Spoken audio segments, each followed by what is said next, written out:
In medieval times, eating was not a casual or individual act but a structured social ritual shaped by necessity, hierarchy, and limited resources.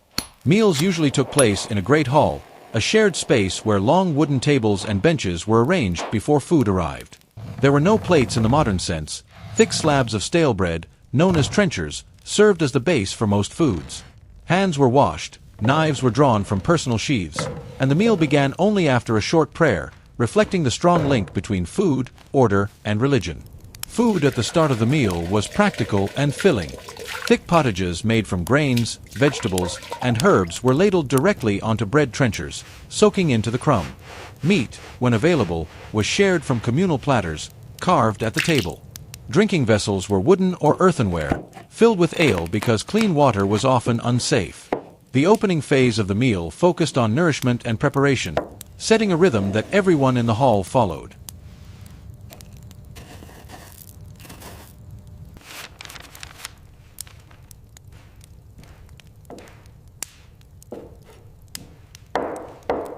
Tell the stable master to prepare the horses at once, and tell no one you spoke to me.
As the meal progressed, eating became more communal and interactive.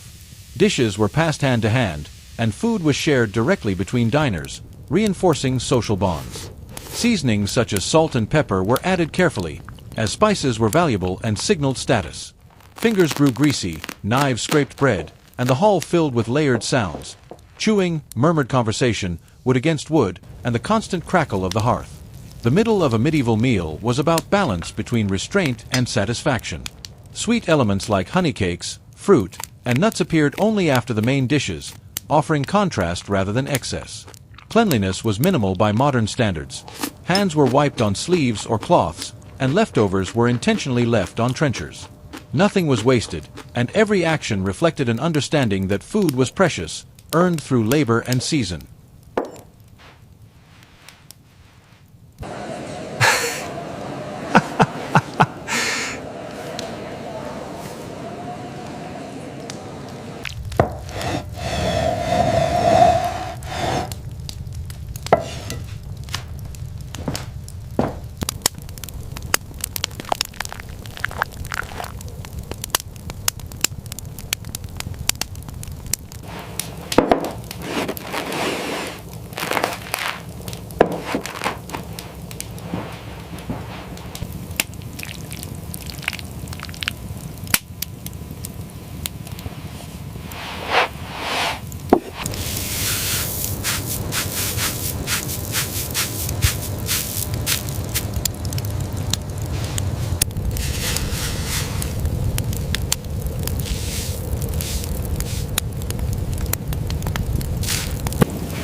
Much obliged.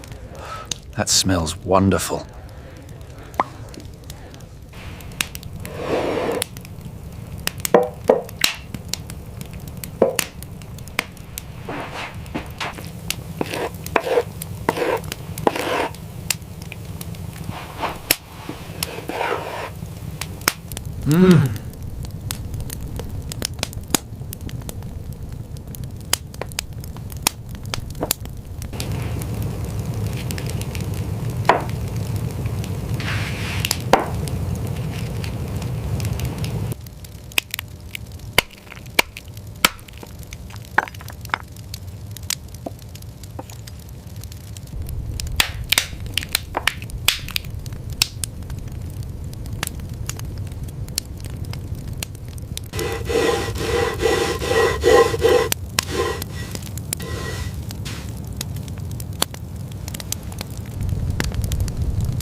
When the meal ended, the process continued with clearing and redistribution. Soaked bread trenchers were collected and given to servants, the poor, or animals, ensuring that even scraps had purpose. Bones were thrown aside, tables were wiped, and rushes on the floor were swept or replaced. The hall gradually emptied, torches were extinguished, and shutters were closed as darkness settled in.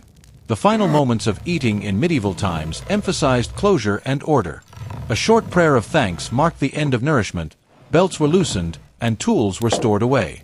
The hall returned to quiet, lit only by dying embers. Eating was never just about food. It was a complete cycle of preparation, sharing, and cleanup, deeply woven into daily medieval life from beginning to end.